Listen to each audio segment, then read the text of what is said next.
वर्णिवेशरमणीयदर्शनम् मन्दहास्यरुचिराननाम्बुजम् पूजितं सुरनरोत्तमैरमुदा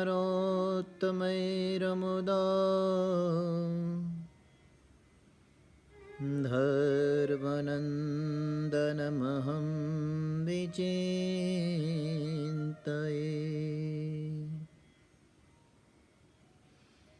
वामे यस्य स्थिता राधा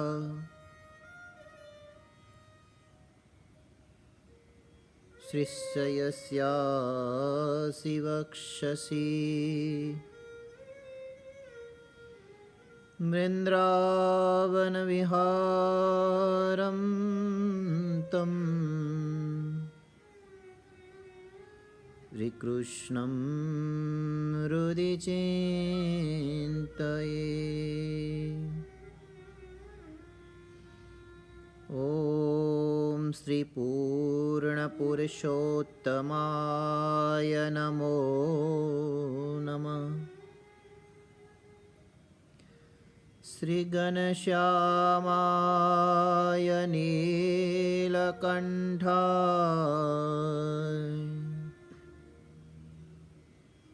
श्रीसहजानन्दस्वामिने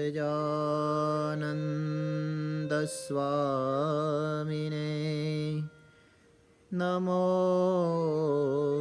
नमः।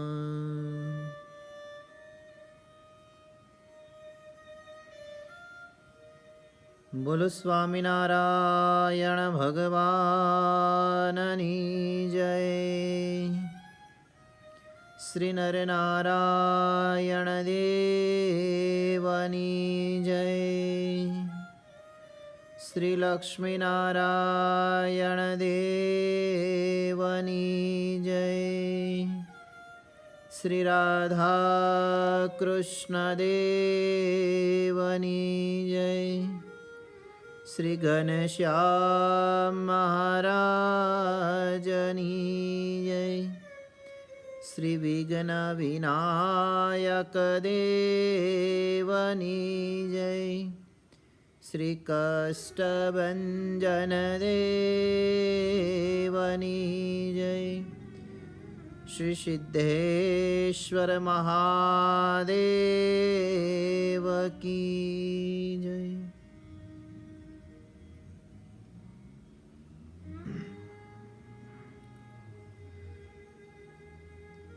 इष्टदेव भगवान श्री स्वामीनारायण,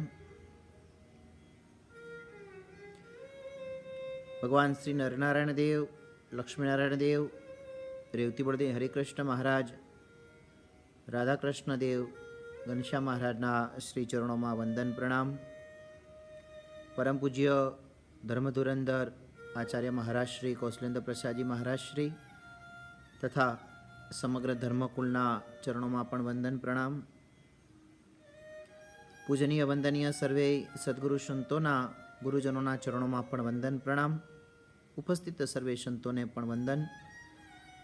श्रीजी महाराजना सर्वे वाला वाला भाविक प्रेमी सत्संगी हरिभक्तों भाईओ बहनों ने जय श्री स्वामीनारायण।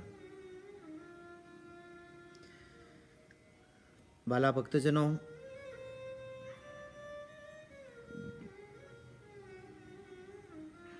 वर्तमान समय में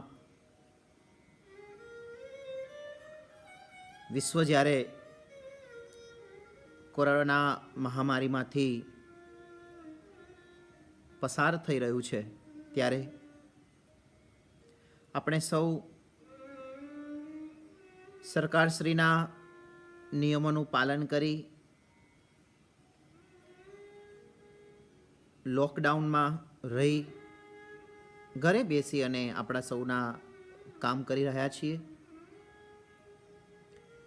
अथवा तो काम वगर घरनी बहार नहीं निकलता। संपूर्णपणे सावचेती अने सतर्कता राखीए छीए। आ महामारीना समयनी वच्चे थोड़ोक विशेष समय જે સમય મળ્યો છે એ સમયનો સદુપયોગ પણ આપણે સૌ કરી રહ્યા છીએ, અને એ સદુપયોગ એ કે ભગવાનનું નામ સ્મરણ વિશેષ કરીને આપણે સૌ કરી રહ્યા છીએ. માળા, સેવા, કીર્તન, વાંચન કે હરિસ્મરણ વગેરે સાધનોથી ભગવાન શ્રી હરિને, ભગવાન સ્વામિનારાયણ મહાપ્રભુને આપણે સૌ રાજી રાખવા, રાજી કરવાના પ્રયત્ન કરીએ છીએ. કે ભગવાન રાજી કેવી રીતે રહે?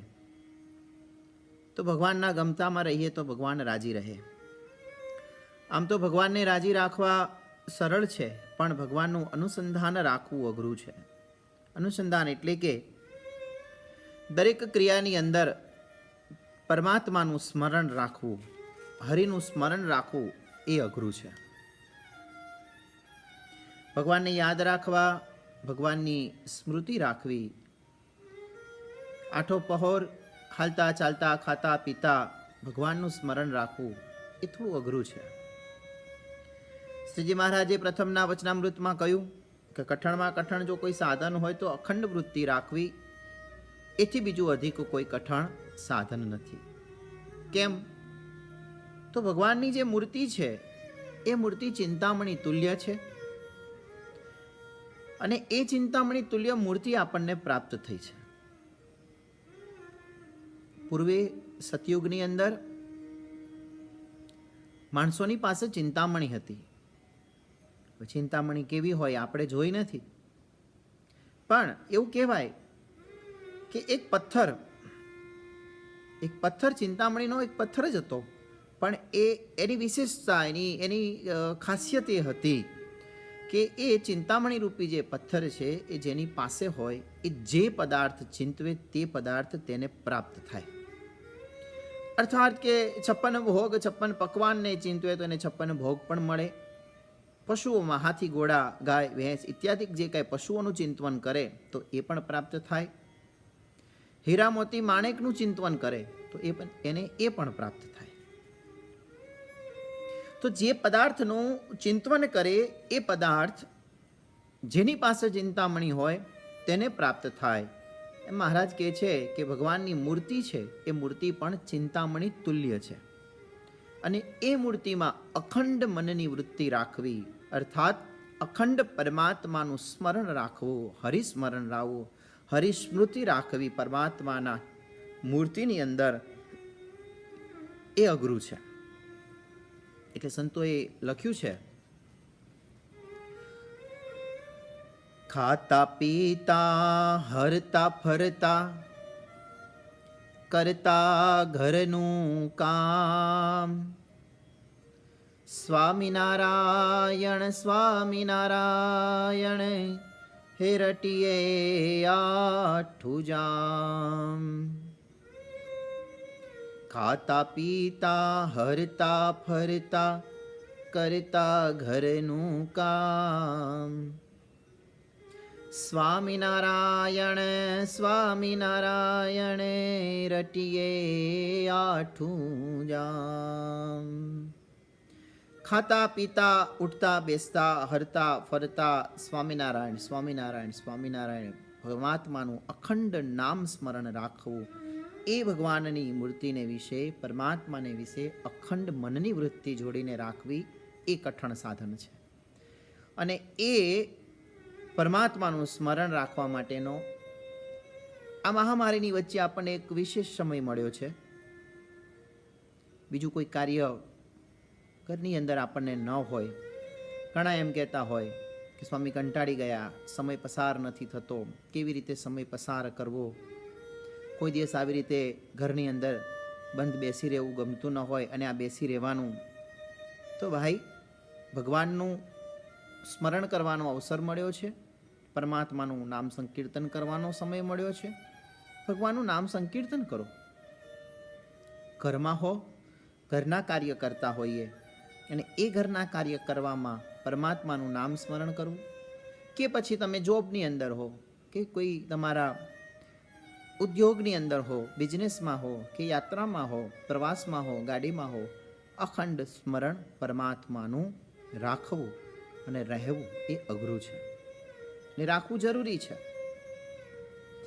જગતની તમામ પ્રવૃત્તિમાં જો ભગવાનની અખંડ સ્મૃતિ રહે તો બેડો પાર થઈ જાય. આ સંસારમાં એવા ભક્તો જ પરમાત્માને મળ્યા છે, પ્રાપ્તિ કરી છે અને જગતને જીતી ગયા છે, જેણે પરમાત્માનું અખંડ સ્મરણ રહેતું હતું. જેને ભગવાન અખંડ યાદ રહેતા હોય, પરમાત્માનું અખંડ નામ સ્મરણ કરતો હોય, એ આ જગતને જીતી ગયો છે. બાકી બધા જગતની માયાની અંદર એવા ફસાઈને રહ્યા છે કે અંત સમયે પરમાત્મા એને તેડવા માટે આવે તો એને એના આ જગતના પદાર્થોની વાસનાઓ રહી ગઈ હોય તો એને કારણે ભગવાન એને મૂકીને ગયા છે. ઘણા બધા ઇતિહાસો છે. અને જેણે પરમાત્માનું અખંડ સ્મરણ કર્યું છે એને ભગવાન સામે ચાલીને એને ત્યાં ગયા છે. રામા અવતારની કથા વારે વારે આપણે સાંભળીએ છીએ, યાદ કરીએ છીએ. આજે પણ એ પ્રસંગ જીવંત બનતો હોય તો એક પંપા સરોવરના કિનારે રહેતી સબરી, જેને અખંડ ભગવાન શ્રી રામનું પોતાની દરેક ક્રિયાની અંદર એને સ્મરણ રહેતું હતું. અને એ દરેક ક્રિયામાં પોતે જે કંઈ કામ કરે તો રામને અર્થે અને ભગવાન શ્રી રામના નામ સ્મરણની સાથે આજ મારો રામ આવે, આજ મારો રામ આવે એમ કરી અને એ ભગવાન શ્રી રામનું સ્મરણ રાખતી. તો પરિણામ એ આવ્યું કે ભગવાન શ્રી રામ સબરીને ત્યાં સામે ચાલી અને ગયા છે. શ્રીમદ ભાગવતજીના તૃતીય સ્કંદની અંદર ભગવાનના ભક્ત વિદુરજીની કથા આવે છે. અને જેને ભગવાન સ્વામિનારાયણ મહાપ્રભુએ જેની નીતિને શિક્ષાપત્રીમાં સ્થાન આપ્યું હોય એવા વિદુરજી, વિદુર નીતિની વાત કરી, નિત્યનો પાઠ કરવાની પણ ભગવાને વાત કરી. અને પરમાત્માએ એમ કહ્યું કે અમને પ્રિય શાસ્ત્રોમાં વિદુર નીતિ શાસ્ત્ર પણ પ્રિય છે. એવો ભગવાનનો એક અનન્ય ભક્ત વિદુર અને તેની પત્ની શુલભા. તો ભગવાન દ્વારિકાધીશનું એને અખંડ સ્મરણ રહેતું, અખંડ દ્વારિકાધીશને યાદ કરતું. અને એ દ્વારિકાધીશને અખંડ નામ સ્મરણની સાથે યાદ કરે તો પરિણામ એ આવ્યું કે 56 ભોગ દુર્યોધનના ત્યાગી અને ભગવાન એ વિદુરજીના ઘરે જઈ અને કેળાની છાલને આરોગી છે. સામે પગલે ચાલીને ગયા છે. જેને પરમાત્માનું અખંડ સ્મરણ કરે છે અને ત્યાં ભગવાન સામે ચાલીને જાય છે. સ્વામિનારાયણ સંપ્રદાયનો ઇતિહાસ, એ ઇતિહાસ એમ કહે છે કે ભગવાન શ્રીહરિના ભક્ત નાજા જોગિયા, જ્યારે એને એક વિપત્તિ આવી, એને એક મુશ્કેલી આવી અને એ મુશ્કેલીના સમયમાં પણ એણે પરમાત્માનું સ્મરણ કર્યું. સ્મરણ તો હતું જ, પણ વિશેષ પરમાત્માનું ભજન કરી અને એ દુઃખમાંથી દૂર થયો છે.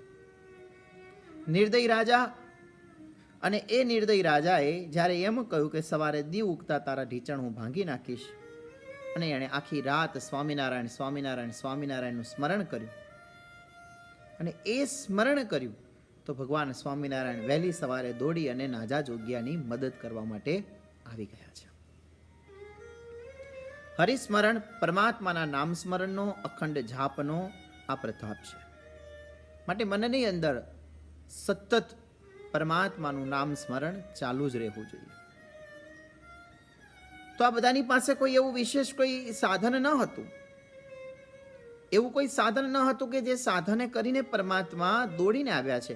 પણ એમની પાસે જે સાધન હતું એ સાધન એ હતું અખંડ ચિંતવન. અખંડ ચિંતવન જે કરે છે, અખંડ હરિનામ સંકીર્તન જે કરે છે, અખંડ પરમાત્માને જે યાદ કરે છે, અને જ્યાં પરમાત્માના નામનું અખંડ સ્મરણ થતું હોય ત્યાં ભગવાન દોડીને પહોંચી જાય છે. માટે પરમાત્માને જ્યાં ભગતાના ભક્તો નામ સ્મરણ કરતા હોય ત્યાં ભગવાન આવી અને રક્ષા કરવા માટે, દર્શન દેવા માટે આવે છે. એકવાર નારદજી ભગવાન નારાયણના દર્શન કરવા માટે જ્યારે ભગવાન નારાયણના ધામની અંદર ગોલોકમાં આવ્યા તો પરમાત્માને ત્યાં દીઠા નહીં. ભગવાનને બધે જ ગોતી વળ્યા, ક્યાંય ભગવાન મળ્યા નહીં. વૈકુંઠમાં ગયા, વૈકુંઠમાં ન મળ્યા.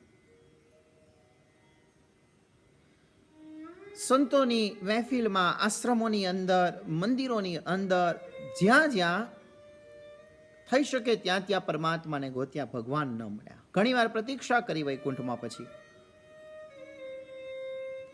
પ્રભુ જ્યારે આવ્યા ત્યાં નારદજીએ ભગવાનને પૂછ્યું કે પ્રભુ તમારું પાકું એડ્રેસ કયું છે, જ્યાં અમારે દર્શન કરવા હોય તો અમે તમારા દર્શન કરવા માટે આવી શકીએ. ભગવાને નારાયણે વિષ્ણુએ એ સમયે નારદજીને એમ કહ્યું, નારદ મારું પાકું એડ્રેસ એક જ છે. નાહમ વસામી વૈકુંઠે યોગિનામ હૃદયેન ચ મદભક્તા ગાયંતી તત્ર તિષ્ઠામિ નારદ. નાહમ વસામિ વૈકુંઠે યોગિનામ હૃદયેન ચ મદભક્તા ગાયંતી તત્ર તિષ્ઠામિ નારદ. જ્યાં મારો ભગત અમારું નામ સ્મરણ કરતો હોય, અમારું કીર્તન કરતો હોય, ત્યાં હું જઈને બેસી જાઉં છું. જ્યાં ભગવાનના નામની ધૂન થતી હોય, પરમાત્માના નામની કથા થતી હોય, જ્યાં ભગવાનના નામના કીર્તનો થતા હોય, તો ભગવાન આવીને બેસે છે. જ્યાં સ્વામિનારાયણ હરે થાય એટલે ભગવાન કથા સાંભળવા માટે આવી અને બેસી જાય છે. તો મોટામાં મોટી પ્રાપ્તિ પરમાત્માની જ્યારે થાય, અને એ મોટામાં મોટી પ્રાપ્તિ થયા પછી અખંડ ચિંતવન થવું જરૂરી છે. અને જ્યારે અખંડ પરમાત્માનો ચિંતવન થાય છે ને એ ચિંતવન જેના હૈયામાં થતું હોય, જેના હૃદયની અંદર થતું હોય, એ જો ઈચ્છે, કારણ કે અખંડ જેને ચિંતવન, સતત જેને ચિંતવન રહેતું હોય ને પછી એ એવી સ્થિતિએ પહોંચી જાય છે કે એ પરાકાષ્ઠાએ જ્યારે પહોંચે છે અને એ ધારે તો જીવ, માયા, ઈશ્વર, બ્રહ્મ આ બધાને જોઈ શકે છે. એ જોવા માટે સક્ષમ બની શકે છે. એ વૈકુંઠ, ગોલોક, શ્વેતદીપ ઇત્યાદિક તમામ ધામને પણ જોઈ પણ શકે છે ને ત્યાં જઈ પણ શકે છે. એ પરાકાષ્ઠાએ એ પહોંચી જાય છે, કારણ કે એ અખંડ ચિંતવન કરી રહ્યો છે ને અખંડ પરમાત્માના ચિંતવનના કારણે એ સ્થિતિ, એ લેવલે પહોંચે છે. કારણ કે એના હાથમાં ચિંતામણી મળી ગઈ છે, ભગવાન મળી ગયા છે, મૂર્તિ મળી ગઈ છે. અને ચિંતામણી જેના હાથમાં હોય એ જે પદાર્થને ચિંતવે તે તેને પ્રાપ્ત થાય. માટે ખાસ વાત એ જ યાદ રાખવા જેવી કે આપણા હાથમાં ચિંતામણી હોય અને પછી ચિંતામણી આવ્યા પછી કાળજી એ રાખવી કે જગતનું ચિંતવન કરીએ તો જગતના પદાર્થ પ્રાપ્ત થશે, અને ભગવાન સંબંધી જો ચિંતવન કરીશું તો પરમાત્મા સંબંધી પદાર્થ પ્રાપ્ત થશે. માટે ચિંતવવામાં થોડીક કાળજી રાખવી, થાપ ન ખાઈ જવું, ભૂલ ન કરી લેવી, શું પરમાત્માની પાસે માગવું એ બહુ જરૂરી છે. એક ભગત ભગવાનની તપ કર્યું, ખૂબ તપ કર્યું. ભગવાન શિવ શંભુને યાદ કર્યા, ભોળાનાથની તપસ્યા કરી, જંગલની અંદર જઈ શિવજીની આરાધના કરી. ભગવાન ભોળાનાથ રાજી થયા, પ્રસન્ન થયા. આવી અને ભગવાને આ ભગતને એમ કહ્યું કે માંગ બેટા, તારે જે જોઈએ માંગ, તારી તપસ્યાથી, તારી ભક્તિથી હું રાજી થયો છું, તું માંગ. ત્યારે આણે એમ કહ્યું, ભગવાન તમે રાજી થયા, મારે બીજું કાંઈ જોઈતું નથી. તમારા દર્શન, તમારું સ્મરણ અખંડ રહે એ મારે જોઈએ છે. પ્રસન્ન થઈ અને પરમાત્માએ એની પરિસ્થિતિ જે દુર્બળ હતી, વ્યવહાર પરિસ્થિતિ જે દુર્બળ હતી, એ વ્યવહાર પરિસ્થિતિને ભગવાને દુર્બળતા દૂર કરી અને એવા આશીર્વાદ આપ્યા. ધન દોલત પ્રાપ્ત થઈ, સુખી સંપન્ન થયો, વ્યવહાર સારો ચાલવા લાગ્યો, અને એ સારા વ્યવહારમાં પણ એણે પરમાત્માનું સ્મરણ ના છોડ્યું. થયું એવું કે એની બાજુમાં એના પડોશમાં જે રહેતો હતો એ પડોશી, એને એમ થયું કે આ મારા પડોશીનો વ્યવહાર અચાનક આટલો બધો સુધરી કેવી રીતે ગયો. જેને વ્યવહાર ચલાવવામાં તકલીફ પડતી હતી એનો વ્યવહાર આટલો સુગમ કેવી રીતે થઈ ગયો. સુખ, શાંતિ, તમામ જગતના પદાર્થ છે એ પદાર્થો એને બધા જ પ્રાપ્ત થઈ ગયા છે. આનું કારણ શું? આ સુખી કેવી રીતે થયો? બાજુવાળો સુખી થાય ને તેના બાજુવાળાને ન ગમે કે આ બાજુવાળાના ઘરમાં નવી ગાડી આવી, આને તો હજુ તો હમણાં જ નોકરી ચાલુ કરી અને એટલા જ સમયની અંદર નવી ગાડી આવી ગઈ. ભાઈ એ કમાય છે, એ ગાડી લાવ્યો છે, એના ઘરમાં સારી વસ્તુ આવી છે, એ કદાચ 2 પૈસે સુખી બન્યો હોય, એમાં પણ તને શું પેટમાં દુખે છે? જો જગત આ છે, તરત જ દુખવા લાગે. પડોશીને એમ થયું કે આ ભાઈ જેનો વ્યવહાર માંડ માંડ ચાલતો હતો અને આજે અચાનક આનો વ્યવહાર આટલો સુધરી કેવી રીતના ગયો? એટલે એ પડોશી આ ભગતના ઘરે આવ્યો અને ભગતના ઘરે આવીને કહે છે, ભાઈ તમે તો બહુ સુખી થઈ ગયા, સુખ શાંતિ બધું જ અચાનક આ બધું કેવી રીતના તમને પ્રાપ્ત થયું? એવું તો તમે શું કર્યું? કોઈ લોટરી લાગી છે કે શું? કે પછી કોઈએ ડોલરો મોકલાવ્યા છે કે શું? એવું તે કયું સાધન તમને મળી ગયું કે જેનાથી તમને આ સુખ શાંતિ પ્રાપ્ત થઈ ગઈ છે? મને પણ કહો, હું પણ એ કરું તો હું પણ થોડોક સુખી થાઉં. ભગત કહે છે, આ તો બધી ભગવાનની કૃપા છે, મેં આમાં કાંઈ નથી કર્યું. જે કાંઈ કર્યું છે પરમાત્માને. પણ પરમાત્માએ કૃપા કેવી રીતે કરી? તો એણે કહ્યું કે મેં તો જંગલમાં જઈને તપ કરી, ભગવાનને રાજી કર્યા અને ભગવાનને આ કૃપા અને આશીર્વાદ ઉતર્યા છે. પેલો કે હું પણ જઈને કરું. અને આ પડોશીએ જંગલમાં જઈ તપ કરવા માટે ઘરમાં વાત કરી. ઘરના બધા રાજી થઈ ગયા. એ તો બહુ સારી વાત છે, તમે જઈને તપ કરો અને જો બધાય સુખી થતા હોય તો કર્યા જેવું છે, જાઓ જાઓ, વાંધો નહીં. ઘણા રાહ જોઈને બેઠા હોય કે ક્યારે આ જાય. થોડાક સમય માટે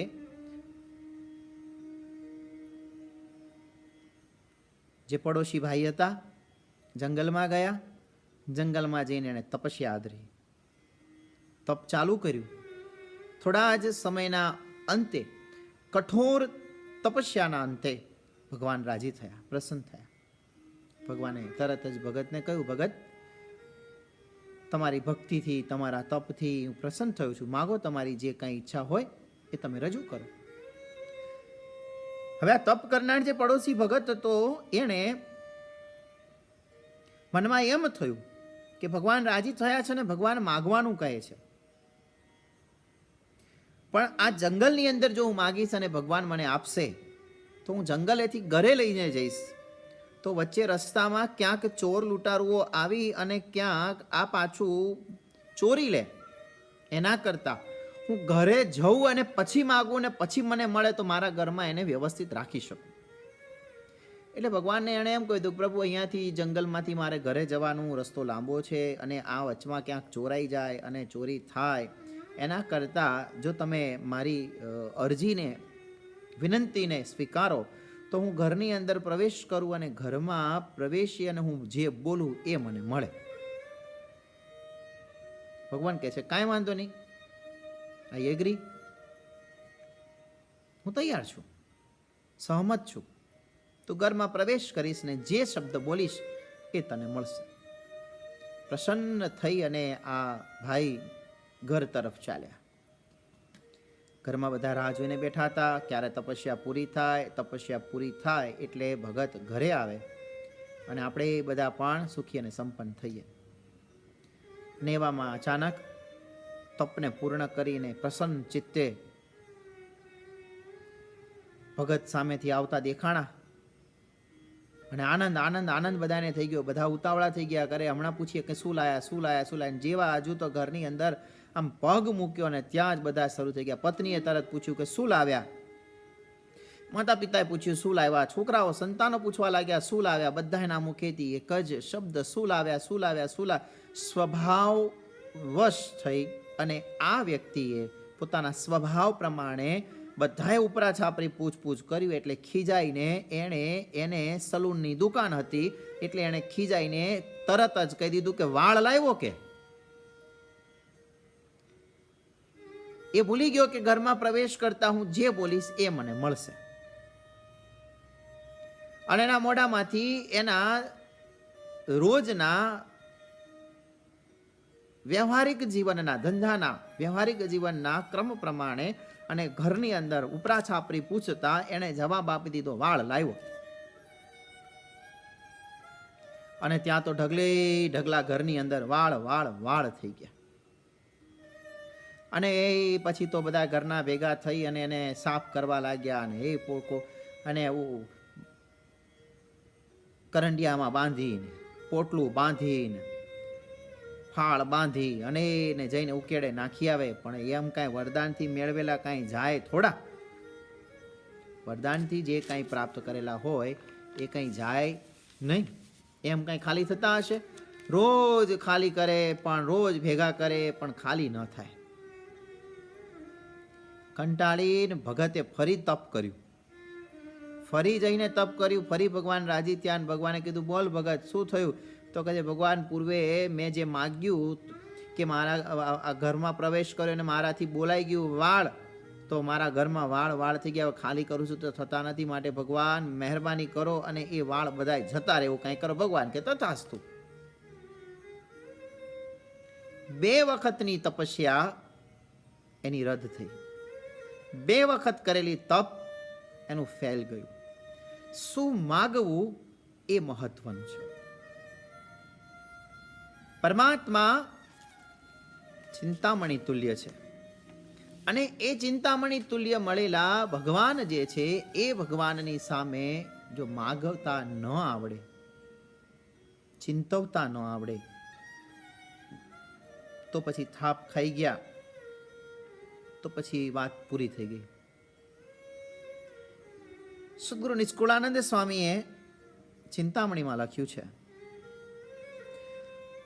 તમારી મૂર્તિ ચિંતામણી સુખકારીજી, સમુચિંતવે સુખનિધિ ગણી સુખકારીજી. તમારી મૂર્તિ ચિંતામણી સુખકારીજી, સમુચિંતવે સુખનિધિ સુખકારીજી. તમારી મૂર્તિ મહારાજ ચિંતામણી છે અને જે ચિંતવીએ તે પ્રાપ્ત થાય છે. જે ચિંતવે તેનું ફળ જેવું ચિંતવે તેવું પ્રાપ્ત થાય છે. એટલે જેના હાથમાં ચિંતામણી હોય એને પછી કોઈ જાતની ખામી રહેતી નથી. સુખ અને સુખ જ મળે છે. ચિંતામણી હોય અને જો ચિંતવવામાં થાપ ખાઈ જાય તો એ ખામી રહે, તો એના જેવો મહામૂર્ખ બીજો કોઈ નહીં. સવળું ગ્રહણ કરે અને સવળું ચિંતવે તો સુખ્યો, અને જો અવળું ગ્રહણ કરે અને અવળું ચિંતવે તો દુખ્યો.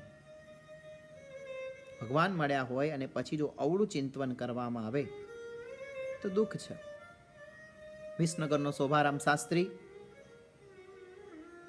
સ્વામિનારાયણ ભગવાનનો દ્વેષીલો અને ભગવાન સ્વામિનારાયણ પ્રત્યે દ્વેષ જે રાખતો, એ દ્વેષે કરી અને એણે એવું ચિંતવન કર્યું કે ભગવાન સ્વામિનારાયણ જો સાચા હોય તો મને 8 દિવસમાં આંધળો કરે. ભગવાન કે અમે ક્યાં ખોટા છીએ, 8 દિવસ શું કામ? નિષ્કુળાનંદ સ્વામીને નોંધ કરવી પડી, લખવું પડ્યું. વાયદો તો વેગળો રહ્યો, દિન 4 માયાંધળો થયો. વાયદો તો વેગળો રહ્યો, દિન 4 માયાંધળો થયો. વાયદો તો વેગળો રહ્યો, દિન 4 માયાંધળો થયો. 4 દિવસમાં જ આંખે દેખતો બંધ થઈ ગયો, આંધળો થયો. એણે ચિંતન કર્યું, એ જ એને ફળ મળ્યું કે હું આંધળો થાઉં. ભગવાન કે તથાસ્તુ, 8 દાડા શું કામ? એમાં જ ખોલડિયાદ ગામનો એક કુબુદ્ધિવાળો ભગત, કુબુદ્ધિવાળો મનુષ્ય રોજ છરી લઈ અને ઘસ્યા કરે અને બોલ્યા કરે, મારે સ્વામિનારાયણની સાથે વેર છે, મારે સ્વામિનારાયણની સાથે વેર છે. મારા ગામ ખોલડિયાદની અંદર આવે તેના નાક કાન કાપી લઉં, ગામના સીમાડાની બહાર કાઢી મૂકું. ભગવાન શ્રી હરિનો દ્વેષીલો, દ્વેષ કરવાવાળો, અપશબ્દ બોલતો હતો, ઈર્ષાળુ હતો, સંતોનો પણ વિરોધ કરતો હતો, સત્સંગીઓ પ્રત્યે પણ એવો જ દ્વેષ રાખતો હતો, આવો જ દ્રોહ કરતો હતો. ન બોલવાના શબ્દો બોલે, વાંકું બોલે, અને પાછો કોઈનાથી બીવે નહીં, કોઈનાથી એ પાછો એ દબાય નહીં. છરો ઘસતો જાય કે નાક કાન કાપી લેવા છે, જો ગામની અંદર આવે તો નાક કાન કાપી લેવા છે, ગામની અંદર આવે તો. એવામાં ભગવાન સ્વામિનારાયણ મહાપ્રભુ ખોલડિયાદની અંદર પધાર્યા સંતોય સહિત. ભક્તોએ ભાવથી સ્વાગત કર્યું, સામયું કર્યું, ઉતારા કર્યા. સાંજના સમયે તળાવની પાળે સભા થઈ. સ્વામિનારાયણ ભગવાન ત્યાં બિરાજે છે, કીર્તનો ગવાઈ રહ્યા છે, જ્ઞાન વાર્તાઓ ચર્ચાઓ થઈ રહી છે. હરિભક્તોએ મહારાજે જ્યારે પૂછ્યું કે કોઈ તકલીફ નથી ને, સત્સંગની અંદર સત્સંગ કરવામાં કોઈ દુઃખ નથી ને, ત્યારે હરિભક્તોએ કીધું બીજું તો કાંઈ દુઃખ છે નહીં, પણ આ એક અમારા ગામમાં કુબુદ્ધિ છે. આ માણસ આવો કુબુદ્ધિવાળો જે છે એ આવું બોલ બોલ કરે છે કે સ્વામિનારાયણના નાક કાન કાપી લેવા છે. અને એવામાં છરો ઘસતો ઘસતો ત્યાં આવ્યો. તળાવની પાળે જ્યારે આવ્યો અને ત્યાં આવી અને મહારાજને જોયા, અને મહારાજને જોઈને તરત બોલ્યો, મારે સ્વામિનારાયણની સાથે વેર છે, મારે સ્વામિનારાયણના નાક કાન કાપી લેવા છે. ત્યાં શ્રીજી મહારાજે એમ કહ્યું કે ભાઈ, નાક કાન તો એના કપાય કે જેણે ભૂંડા કામ કર્યા હોય, જેના કર્મ સારા ના હોય, જેના કામ સારા ના હોય, એના નાક કાન કપાય. અમે તે એવા શું ખરાબ કામ કર્યા છે કે તારે અમારા નાક કાન કાપવા છે? ત્યારે કુબુદ્ધિ પુરુષે એમ કહ્યું કે મારાથી દેખ્યું નથી જાતું, તમારે જે આ પ્રવૃત્તિ છે, જે કાર્ય છે એ મારાથી જોયું નથી જાતું. લોકોને તમે વ્યસન છોડાવો છો, સત્સંગના માર્ગે દોરો છો, સત્સંગી કરો છો, નિયમ ધર્મ આપો છો, આ બધું જ મારાથી જોયું નથી જાતું. બસ એટલે મારે નાક કાન કાપી લેવા છે.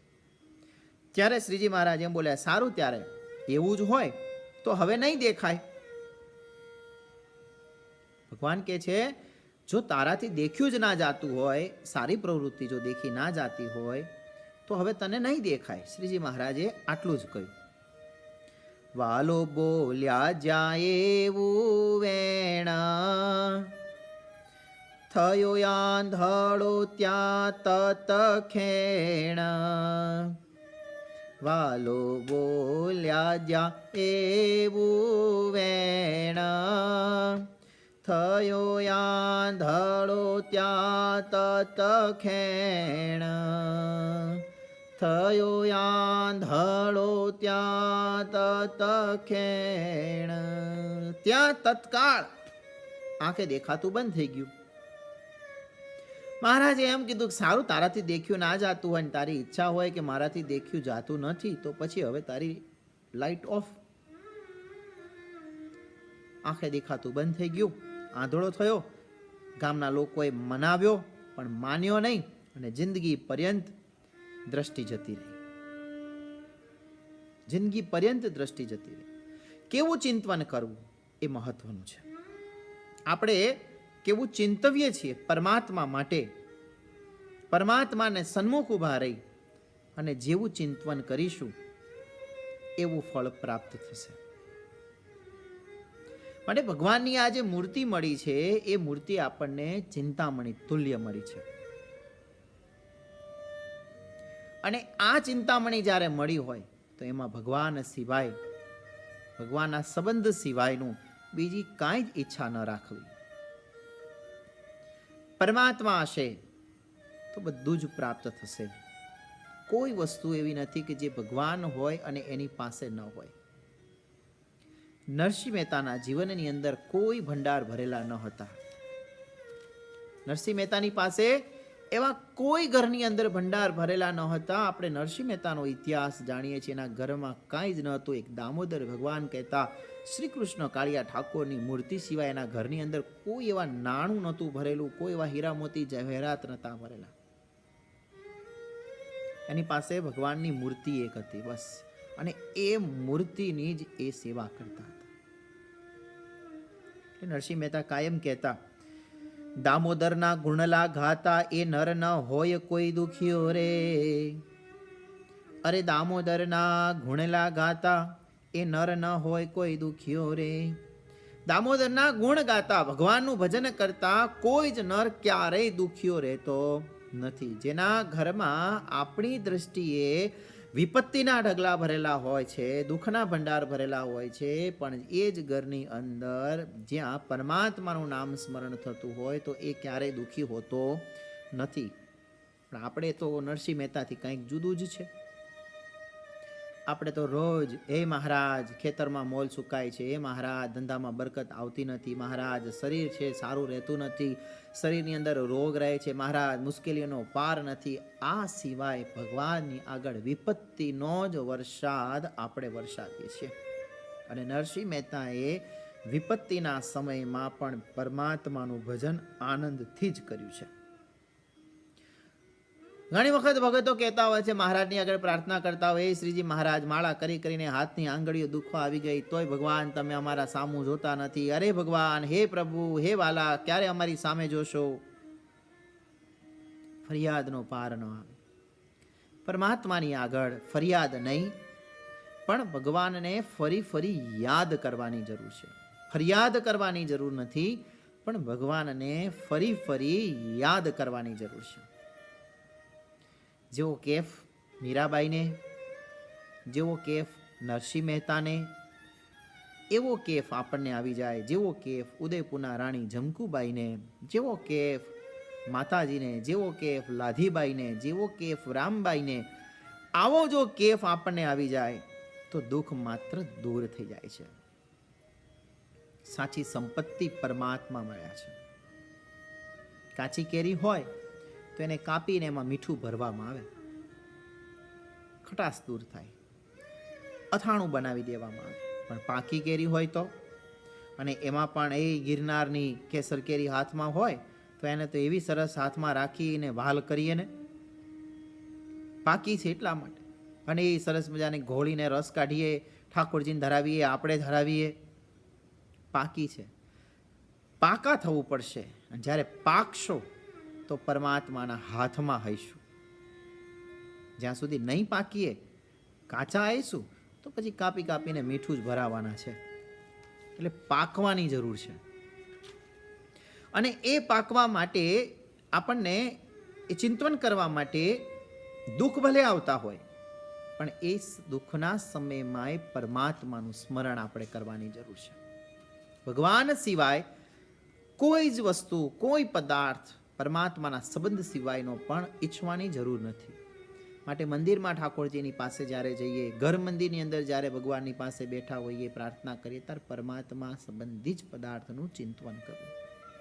હવે મારા વાલાને નહીં રે વિસારું, શ્વાસુ શ્વાસે તે નિત્ય સંભારું, પડ્યું મારે સહજાનંદજી શું પાનું, હવે હું તો કેમ કરી રાખી સછાનું, આવ્યું મારે હરિવર વરવાનું ટાણું, એ વર ન મળે ખર્ચે નાણું. રે બ્રહ્માથી કીટ લગી જોયું, જૂઠું સુખ જાણીને વગોવ્યું, મુક્તાનંદ મન તમ સંગ મોયું, રે શામ તમે સાચું નાણું. બ્રહ્માથી લઈ ને એક નાનામાં નાના સૂક્ષ્મ કીડા સુધીનું તપાસ કરી એ બધાય સુખને જોયા છે, પણ મહારાજ મુક્તાનંદ કહે તમ સંગ, રેશામ તમે સાચું નાણું. તમે જ એક સાચું નાણું છો, અને એ હવે પ્રાપ્ત થયું છે. માટે ભગવાનની પાસે જઈએ ત્યારે ભગવાનનું સ્મરણ કરવું, પરમાત્માના દર્શન કરવા, પરમાત્માની મનોહર મૂર્તિને નિહાળવી. મંદિરે જે દર્શન કર્યા હોય ઠાકોરજીના, સવારના દર્શન કર્યા હોય, શણગારના દર્શન થયા હોય, મંગળાના થયા હોય, શણગારના દર્શન થયા હોય, સંધ્યાના દર્શન થયા હોય કે શયનના દર્શન કર્યા હોય, જે સમયે તમે પરમાત્માના દર્શન કર્યા હોય એ મનોહર મૂર્તિને યાદ રાખવી. 11 હોય, પૂનમ હોય, નોમ હોય, વિશેષ તહેવારે દર્શન કર્યા હોય તો એ દર્શન કર્યા હોય એ યાદ રહેવા જોઈએ. આ પૂર્ણિમાએ દર્શન કર્યા તો આવતી પૂર્ણિમાએ જ્યારે દર્શન કરીએ ત્યારે જે પૂર્ણિમા, પહેલી પૂર્ણિમાએ દર્શન કર્યા હતા એના શણગાર ઠાકોરજીના યાદ હોવા જોઈએ. કે ગયા પૂનમે દર્શન કર્યા, ગઈ 11 દર્શન કર્યા, તો આ 11 અને ગઈ 11માં કેટલો ફરક છે આજે ભગવાનના દિવ્ય દર્શનની અંદર. કે ગઈ 11 ભગવાને લાલ વાઘા પહેર્યા હતા અને આવા શણગાર ધરાવેલા હતા, અને આજે પરમાત્માએ આવો મુગટ ધારણ કર્યો છે અને આજે પીળા વાઘા ધારણ કર્યા છે. આ યાદ રાખવાની જરૂર છે. આપણને બીજું બધું જ યાદ રહે, પણ પરમાત્માની મૂર્તિ સંબંધી વાત યાદ રહેતી નથી. એનું ચિંતન, એનું સ્મરણ આપણને સતત રહેવું જોઈએ. જ્યારે ભગવાનની પાસે કે ભગવાનના સંતની પાસે કે સત્સંગી ભક્તજનની પાસે જ્યારે જઈએ ત્યારે પરમાત્મા જ સંબંધી વાત કરવી, જગત સંબંધી વાત ન કરવી. જગદીશ્વર પરમાત્મા સંબંધી વાત કરવી. અને ભગવાન છે એ નિષ્કામ ભક્તિથી રાજી થાય છે. નિષ્કામપણે ભગવાનની ભક્તિ માગવી, પરમાત્માની પાસે નિષ્કામ ભક્તિ જ માગવી, કોઈ સકામ ભક્તિ ન માગવી. હે ભગવાન, અંતઃશત્રુ થકી રક્ષા કરજો. બાહ્ય શત્રુને તો કદાચ પહોંચી વળીશું, પણ મહારાજ અંદર રહેલા જે દેખાતા નથી એવા શત્રુ થકી ભગવાન રક્ષા કરજો. પરમાત્માની પાસે જે સંકલ્પ કરશો એ ભગવાન સંકલ્પને પૂર્ણ કરશે. કલ્પતરુ તુલ્ય પરમાત્મા, ચિંતામણી તુલ્ય પરમાત્મા છે. જે ચિંતવશો એ પ્રાપ્ત થશે અને એવું જ ફળ ભગવાન આપશે. શ્રીજી મહારાજે મંદવાડ ગ્રહણ કર્યો. એ ગામ ઝાડિયા, વરજાંગ ઝાડિયા. મંદવાડ ગ્રહણ કરેલો. માંડ માંડ ભગવાન શ્રી હરિ મંદવાડમાંથી ઊભા થઈ હજુ 10-12 દિવસનો સમય થયો હશે. એવામાં હરજી ઠક્કરના ઘરે શ્રીજી મહારાજ થાળ જમવા બેઠેલા. હરજી ઠક્કરના માતૃશ્રી મહારાજને જમાડ્યા. મહારાજ શ્રીજી મહારાજ ધીમે ધીમે નાના નાના કોળિયા લઈ અને મહારાજ જમતા જાય છે અને મંદ મંદ હાસ્ય કરે છે અને ધીમે ધીમે મહારાજ જમતા જાય છે. નાના ગ્રાસ લઈ અને મહારાજ જમી રહ્યા છે. શ્રીજી મહારાજને આવી રીતે જમતા જોઈ અને હરજી ઠક્કરની માને સંકલ્પ થયો. મહારાજને આવી રીતે જમતા જોઈ અને હરજી ઠક્કરની માને જો સંકલ્પ થયો, મહારાજની મૂર્તિ છે એ મૂર્તિની ચિંતામણી તુલ્ય અને જેવું ચિંતવો તેવું પ્રાપ્ત થાય એની વાત છે. પૂર્વે જોયું, સારું ચિંતવી ન શક્યા તો એવું ફળ પ્રાપ્ત થયું ને સારું ચિંતવો તો કેવું ફળ મળે છે. હરજી ઠક્કરની માએ એ સમય ચિંતવન કર્યું. મનોમન પરમાત્માનું થાળ જમતી મૂર્તિને જોઈ અને મનમાં ભાવ થયો. સંતોએ નોંધ કરી, આવો દીકરો હોય જો મારે, સ્નેહે જમાડું સાંજ સવારે. આવો દીકરો હોય જો મારે, સ્નેહે જમાડું સાંજ સવારે. નિત્ય પ્રીતે કરી નવરાવું, તાજું માખણ હું ખવરાવું. સારો સંકલ્પ કે જો આવો દીકરો મારે હોય તો એને એવા પ્રેમ અને ભાવથી અને રોજ સવાર સાંજ જમાડું ને એને પ્રેમથી સ્નાન કરાવું, એને તૈયાર કરું ને તાજું તાજું માખણ કાઢીને હું એને ખવડાવું. મહારાજ સામે બાજુ પર બેઠા છે, થાળ જમી રહ્યા છે અને એ થાળ જમતા શ્રીજી મહારાજની સામે જ આ હરજી ઠક્કરની માએ મનોમન સંકલ્પ કર્યો કે આવો દીકરો મારે હોય તો. ભગવાન તો અંતર્યામી છે, તન કી જાણે મન કી જાણે, જાણે ચિત્ત કી ચોરી, ઉનકે આગે ક્યાં छिपाऊं जिनके हाथ में जीवन दोरी.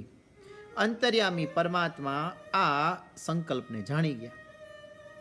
સંકલ્પને જાણી અને તરત મનોમન વિચાર કરવા લાગ્યા કે કલ્પતરુની નીચે બેસીને સંકલ્પ કરે તો એને એ પ્રાપ્ત થાય અને આ તો મારી સામે જ બેસીને કરેલો સંકલ્પ છે આ બાઈનો, તો હવે એને અસફળ કેમ થવા દઉં? સફળ જ થાય ને.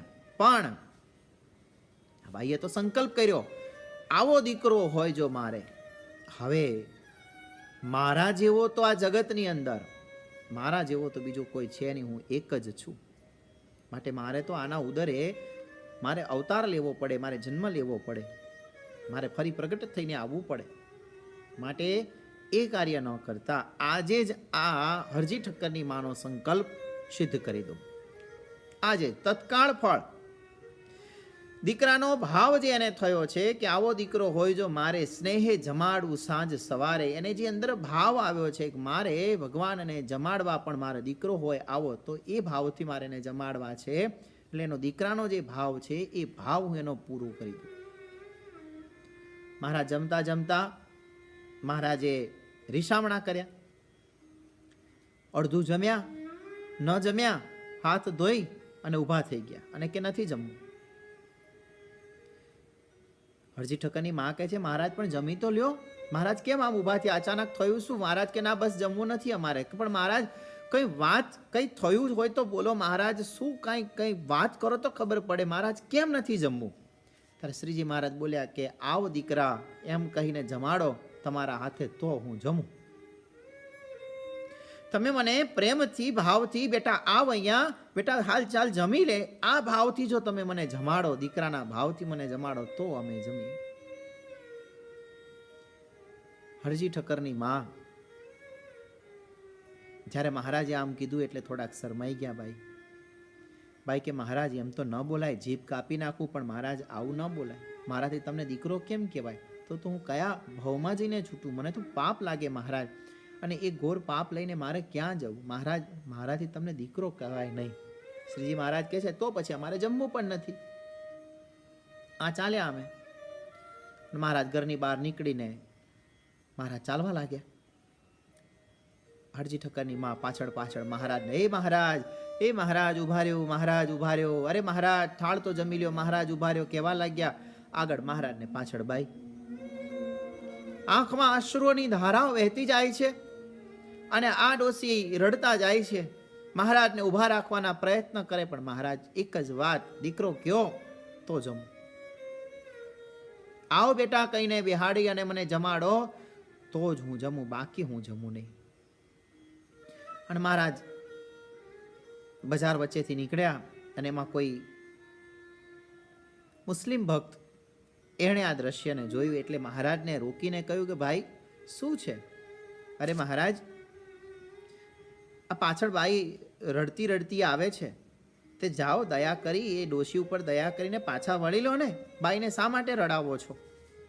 શ્રીજી મહારાજ કહે છે પણ એ બાઈને જ તમે સમજાવો ને, અમે રડાવતા નથી, એ બાઈ અમને રડાવે છે. તમે એ બાઈને સમજાવો. કે છે શું થયું? તો કે છે અમે એને એટલું જ કહ્યું છે કે અમારામાં પોતાના પુત્રનો ભાવ લાવી અને અમને આવ દીકરા કહીને જમાડે એટલે હું પાછો વળી જાઉં. અમને દીકરો કહીને બોલાવે અને એમના હાથે અમને જમાડે એટલે હું પાછો વળી જાઉં. પેલો મુસ્લિમ ભક્ત હરજી ઠક્કરની માને સમજાવવા આવ્યો, હરજી ઠક્કરની માં સમજે નહીં. એ કે છે એમ ન કહેવાય, આ તો કોણ છે? આ તો અક્ષરધામના અધિપતિ સહજાનંદ સ્વામી પૂર્ણ પુરુષોત્તમ નારાયણ સર્વે અવતારોના અવતારી છે. અને આ પુરુષોત્તમ નારાયણને મારાથી દીકરો કેવી રીતે કહી શકાય? અરે બોલું તો મને પાપ લાગે, એ મારાથી નહીં બોલી શકાય. મારા તો ચાલવા લાગે. ગામનો સીમાડો આવી ગયો અને બાઈ પાછળ ને આગળ મહારાજ. હવે ચિંતા મહારાજને થઈ. મહારાજની ચિંતા એ થઈ કે આ બાઈ નહીં બોલે તો મારે એનો સંકલ્પ પૂરો કરવા માટે મારે એના ઉદરે અવતાર લેવો પડશે, મારે આવવું પડશે ફરીથી આ પૃથ્વી ઉપર. માટે મારે જ આ બાઈના મોઢે બોલાવવું પડશે અને એનો સંકલ્પ જે છે એ પૂરો કરાવવો પડશે. પછી તો બાઈનું મનને બદલી, એની વૃત્તિને બદલી અને એના વિચારોને બદલી અને એ બાઈ રડતા રડતા થાકી અને છેલ્લે હરજી ઠક્કરની માએ એમ કીધું કે હે દીકરા, એ બેટા દીકરા આવ, ચાલ જમી લે, હું તને મારા હાથે જમાડું. બેટા પાછો વળ, ચાલ ઘરે, ચાલ હું તને જમાડું. ને આ શબ્દો જ્યારે કીધા એટલે શ્રીજી મહારાજ તરત ઊભા રહીને પાછા વળ્યા અને હરજી ઠક્કરની માની સાથે ઘરે ગયા. ઘરે જઈને હરજી ઠક્કરની માએ ભગવાનને પોતાના દીકરાના ભાવથી, સ્નેહ ભાવથી અને મહારાજને જમાડ્યા છે.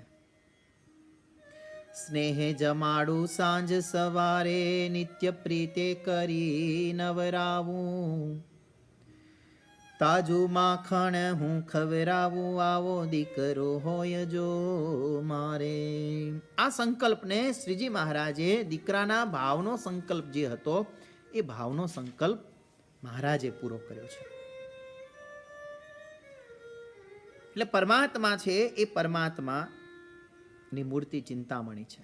જે ચિંતવશો, સારું ચિંતવશો તો સારું ફળ આપશે. એટલે 100 વાતની એક જ વાત કે આપણને જે મહારાજ મળ્યા છે એ મહારાજનો પૂરેપૂરો લાભ લઈ લેવો. એટલે લાભ લઈ લેવું એટલે કંઈ આપણા લાભને માટે જે ખૂટતું કરતું હોય બધું માગ કરવું એમ નહીં. સેવા, ભક્તિ, સત્સંગ, કથા, વાર્તા કરીએ જ જવું, પાછું જ ન પડવું. અને નિષ્કામ ભાવથી, શુદ્ધ ભાવથી, સાચા ભાવે ભક્તિ કરી. અને જો સાચા ભાવથી ભક્તિ કરી હશે તો પરમાત્માનું મૂળ સ્વરૂપ છે એ આપણને પ્રાપ્ત થશે. પરમાત્માનું સ્વરૂપ પ્રાપ્ત થશે, એ સ્વરૂપનું બળ પણ મળશે. અને સૌથી મોટું જો કોઈ હોય તો એ છે ઈષ્ટ બળ, સ્વરૂપ નિષ્ઠા. અર્જુને ભગવાન શ્રી કૃષ્ણ પરમાત્મા પ્રત્યે હતી અને અર્જુનને ભગવાન શ્રી કૃષ્ણનું જ બળ હતું અને ઈષ્ટ બળ જ્યારે હોય તો તેની સામે ગમે તેવા પ્રશ્નો આવે તો એ પ્રશ્નો પણ હલ થઈ જાય છે. માટે ઈષ્ટ બળ પણ ભરપૂર રાખો. મહિમા પણ એવો જ રાખો કે આપણને જે ભગવાનની પ્રાપ્તિ થઈ છે એ ભગવાન બહુ મોટા છે, બહુ મોટા ભગવાન છે. એમનો મહિમા પણ એવો જ સમજી રાખવો. હજુ આપણને ભગવાન જે મળ્યા છે એને આપણે હજુ જોઈએ એવા સમજ્યા નથી, અથવા તો ન સમજવાની આપણે ભૂલ કરીએ છીએ. પરમાત્મા જેવા છે એવા ઓળખ્યા નથી. શ્રીજી મહારાજને ઓળખવા એ મહત્વનું છે અને ઓળખાઈ ગયા પછી પણ એમનો મહિમા જે છે એ મહિમા સમજવો એ એથી પણ મહત્વનું છે. હજી આપણને એ મહિમા સંપૂર્ણ સમજાયો નથી. સરળતાથી મહારાજ મળ્યા છે એટલે આપણે બસ સરળતાથી મળેલા છે એટલે આપણે એ રીતે ભજન કરીએ છીએ.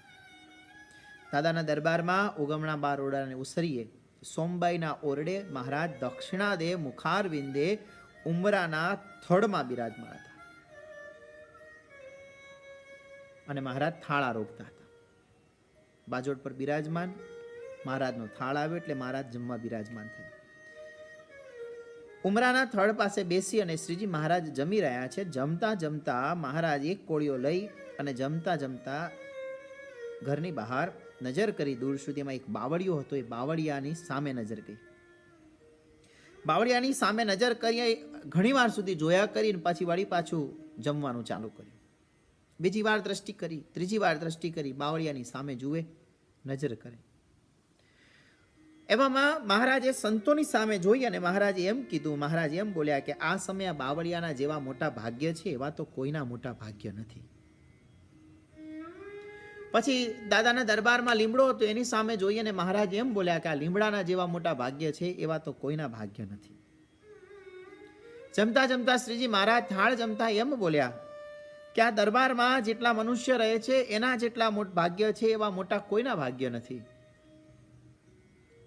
મહારાજ એથી આગળ એમ પણ બોલ્યા કે આ બળદ, આ પશુ, આ ગાય, આ ભેંસ, આ ઘોડા, આ બધાના જેટલા મોટા ભાગ્ય છે એવા કોઈના મોટા ભાગ્ય નથી. આ ગામની અંદર પણ જે બીજા મનુષ્યો રહે છે એના જે ભાગ્ય છે એવા મોટા ભાગ્ય બીજા કોઈના નથી. આ તો આવડા મોટા આ બધાના ભાગ્ય છે. તો સાને કરીને આમના મોટા ભાગ્ય છે? સંતો જવાબ આપો. શું એવું છે કે આમના આવડા મોટા ભાગ્ય છે? સંતો કહે મહારાજ તમે જ ઉત્તર કરી દો. શ્રીજી મહારાજ કહે છે કે આ બધાના ભાગ્ય છે. આપણે તો ઘણો બધો દાખલો કરીએ ત્યારે ભગવાનના ધામને પામ્યા છીએ. વ્રત, જપ, તપ, કેટલી સેવા, કેટલાય અનુષ્ઠાનો, કેટલાય પાઠ, કેટલુંય કરીએ, હજારો વર્ષો સુધી તપસ્યા કરી હોય ત્યારે ભગવાન મળ્યા હોય છે. કેટલો દાખલો કરીએ છીએ ત્યારે ભગવાનના ધામને પામીએ છીએ ને આજ તો હવે થોડા દાખલે કરીને આ બધાય ભગવાનના ધામને પામે છે. આ જ એના મોટા ભાગ્ય છે. ઓછા દાખલે કરીને પરમાત્માને સહેજે સહેજે પમાઈ જાય છે. કારણ ગોલોક, વૈકુંઠ, શ્વેતદીપ, બદ્રિકાશ્રમ આદિક જે ધામ તે ધામથી પર એવું અક્ષરધામ તેના ભગવાન એમને મળ્યા છે. આવ્યા નથી ને ફરી આવવાના નથી. ને જે આવ્યા છે એને જેટલા જેટલાને પામ્યા છે, જેણે જેણેના દર્શન કર્યા છે, જેણે જેણેની સેવા કરી, જેણે જેણેનું નામ સ્મરણ કર્યું, જે જે ઉપયોગમાં આવ્યા એના ભાગ્ય ખીલી ગયા. મહારાજ કહે છે કે આ બ્રહ્માંડમાં પધાર્યા છીએ અમે એટલે આ બ્રહ્માંડના મોટા ભાગ્ય છે અને આ બ્રહ્માંડમાં પધાર્યા અને મોટા કાર્ય જે થયા છે એટલે આ બ્રહ્માંડના તથા પણ આ મનુષ્યોના મોટા ભાગ્ય છે. અમારી પ્રાપ્તિ થઈ છે પણ અમારો મહિમા જે છે એ મહિમા જેવો સમજાય તો કામનું છે. શ્રીજી મહારાજે તો પોતાના સર્વોપરીપણાની સત્સંગમાં ઘણી ઘણી રીતે વાતો કરી છે. પોતાનું સર્વોપરીપણું છે ઘણી ઘણી રીતે સમજાવ્યું છે. ઐશ્વર્યના માધ્યમથી કે પછી સમાધિના માધ્યમથી પણ શ્રીજી મહારાજે પોતાનું સર્વોપરી સર્વોપરીપણું, પોતાનો મહિમા મહારાજે સમજાવ્યો છે. પણ જીવ એવો છે કે મહારાજને ઓળખી શકે છે, અને ઓળખ્યા પછી કાં તો પામી નથી શકતો, ને પામી નથી શકતો તો કાં મહિમા જાણી નથી શકતો. જેવો મહારાજનો મહિમા સમજવો જોઈએ એવો મહારાજનો મહિમા સમજી નથી શકતો. શ્રીજી મહારાજ કહે, અક્ષરધામમાંથી અમે અહીંયા આવ્યા છીએ, એવી રીતે તમારી કઈ ક્રિયા છે કે જેથી અમારે અક્ષરધામમાંથી અહીંયા સુધી આવવું પડે? તો બ્રહ્માજીએ તપસ્યા કરી, બ્રહ્માજીએ વિનંતી કરી કેટલાય વર્ષો સુધી, ત્યારે આ અવની ઉપર અમે આવ્યા છીએ. પણ અક્ષરધામથી છેક આ બ્રહ્માંડમાં, આ અવની ઉપર, આ પૃથ્વી ઉપર તમારી વચ્ચે અમે અહીંયા અત્યારે બેઠા છીએ, તો એવું તો તમે શું કર્યું કે અમે અહીંયા આવ્યા છીએ અને તમને મળ્યા? એ તો અમારી કૃપા, અને એ કૃપાએ કરીને જ તમને પ્રાપ્તિ થઈ છે. તમારી દયાએ કરીને જ તમને પ્રાપ્તિ થઈ છે. બાકી બીજા કોઈ કાળે કરીને ન થઈ શકે.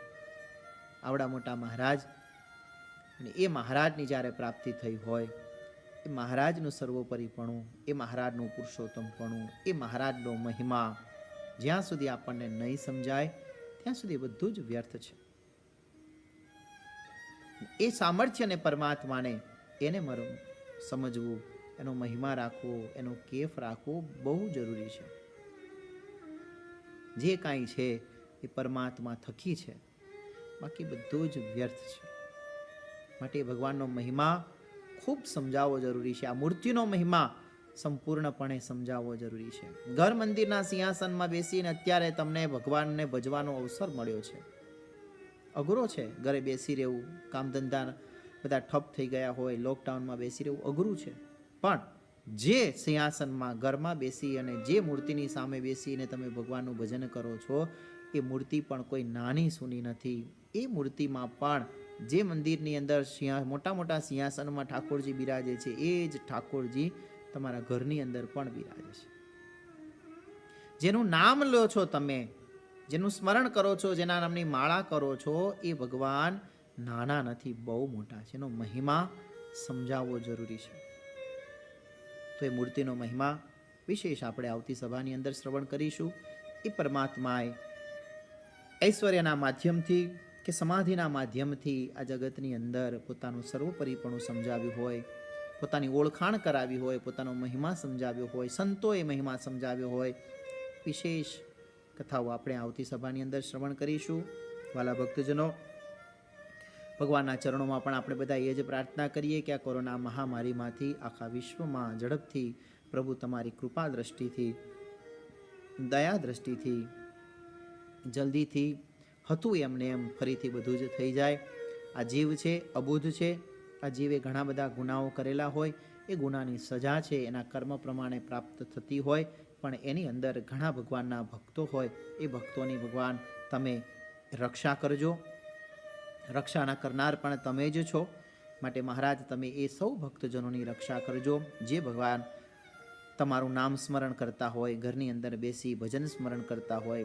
અઘરી વાત છે ઘરમાં બેસી રહેવું, દર્શનથી વંચિત રહેવું, પણ મેં પૂર્વે કહ્યું હતું કે ઘરની અંદર બેસીને પણ જે મંદિરમાં દર્શન કરવા તમે જતા હો, એ ઠાકોરજીના એ મનોહર મૂર્તિ તમારા ઘરની અંદર પણ બેસીને તમે આંખો બંધ કરી અને એ હરિની સ્મૃતિ કરો, અને તમારી આંખોની સામે એ જ મૂર્તિ આવી અને ખડી થઈ જાય, ત્યારે આપણી ભક્તિ છે એ ભક્તિ સાર્થક થશે. એ દર્શન પણ સાર્થક થયા ગણાશે. અત્યાર સુધી જેટલા પણ ઠાકોરજીના દર્શન કર્યા, જેવી રીતે ઠાકોરજીના દર્શન કર્યા, એને અત્યારે વાગોળવાનો સમય છે. એને રોજ યાદ કરવા. આ દિવસે ભગવાને આવા શણગાર, આ દિવસે ભગવાને આવા શણગાર, એ હરિનું અખંડ સ્મૃતિ રાખવી. અને અખંડ સ્મૃતિની સાથે સાથે ઘરની અંદર બેસી અને ભગવાનનું જેટલું બને એટલું ભજન સંકીર્તન કરજો. થોડુંક સાવચેતી પણ રાખજો. હાથને વારંવાર ધોવા, માસ્ક પહેરી રાખવો ઇત્યાદિ જે સૂચનો છે આ રોગથી બચવા માટેના. કારણ કે અત્યારે પરિસ્થિતિ ઘણી બધી દેશ અને વિદેશની અંદર ઘણી બધી ખરાબ છે, આપણે સૌ જાણીએ છીએ. તે પ્રમાણે સાવચેતી, સલામતી અને તકેદારી રાખી અને ભગવાનનું ભજન કરીએ. આપણે તો ઘણા સુખી છીએ આ દેશની અંદર, આપણને હજી બીજી કોઈ તકલીફ નથી. પણ આપણા દેશની અંદર આ લોકડાઉનના સમયમાં જે રોજ કમાઈને રોજ ખાતા હોય એવા લોકોની શું પરિસ્થિતિ હોઈ શકે? કદાચ સરકાર એમને મદદ કરે છે, એ મદદનો લાભ પણ લઈ રહ્યા છે. મધ્યમ વર્ગ જે છે, ખુમારીથી ઇજ્જતથી જીવવાવાળો હોય, એ તો કોઈની આગળ હાથ પણ લાંબો ન કરી શકતો હોય, એવા ભક્તજનો હોય, એવા પરિવાર હોય, એની શું પરિસ્થિતિ હોઈ શકે? જે સેવાભાવી સમાજ છે, એ સમાજ સેવા કરતો હોય, એ ચાહે પછી એ ડૉક્ટરો હોય, નર્સો હોય, અને એમના ઉપર જ્યારે ઘણા અજ્ઞાની જીવો આ લોકડાઉનના સમયની અંદર પણ પોતાના અજ્ઞાનતાનું પ્રદર્શન કરતા હોય અને એ હેરાનગતિ થતી હોય, એ બધાને પણ સદબુદ્ધિ ભગવાન અર્પણ કરે. તો આપણે તો ભાગશાળી છીએ કે આપણે અહીંયા તો એટલી બધી તકલીફ હજુ નથી દેખાતી જેવી દેશની અંદર અજ્ઞાની લોકોની દેખાઈ રહી છે. તો પણ છતાં પણ ઘરની અંદર રહી, તકેદારી રાખી, સાવચેતી રાખી, સલામતી રાખી અને ભગવાનનું ભજન કરજો, ભગવાનનું સ્મરણ કરજો. અને એ સ્મરણની સાથે બની શકે એટલા પરમાત્માના વંદોના પાઠ, ઓરડાના પદ, જન્મંગલના પાઠ, જન્મંગલ નામાવલી ઇત્યાદિ સાધનોથી જે અનુકૂળ આવે એ સાધન લઈ અને પરમાત્માનું નામ સ્મરણ કરવું, ભગવાનને પ્રાર્થના કરવી. તો આવો અત્યારે પણ આપણે ફરીથી પરમાત્માના જન્મંગલ નામાવલીના માધ્યમથી પરમાત્માને પ્રાર્થના કરીએ કે હે ભગવાન, આપ સૌ ભક્તજનોની રક્ષા કરજો અને જલ્દી અમે આપના દર્શન કરવા માટે ફરીથી જલ્દીથી આવી શકીએ, સત્સંગનો લાભ જલ્દીથી લઈ શકીએ અને આપના દર્શનથી આપને રીઝવી શકીએ. તો આવો અત્યારે આપણે જન્મંગલ નામાવલી કરીશું. વિશેષ કથા છે, આપણે આવતી સભાની અંદર લઈશું. સહજાનંદ સ્વામી મહારાજની જય. હવે જન્મંગલ નામાવલી. ભગવાનની મૂર્તિ આગળ બેસી અને પરમાત્માનું હાથમાં ચોખાના દાણા રાખી અને આંખો બંધ કરી અને ભગવાનનું ધ્યાન કરવાનું છે. ધ્યાન મંત્ર આપણા પૂજ્ય કેપી સ્વામી જન્મંગલ નામાવલી કરાવશે. બ્રહ્મચારી કેપી સ્વામી.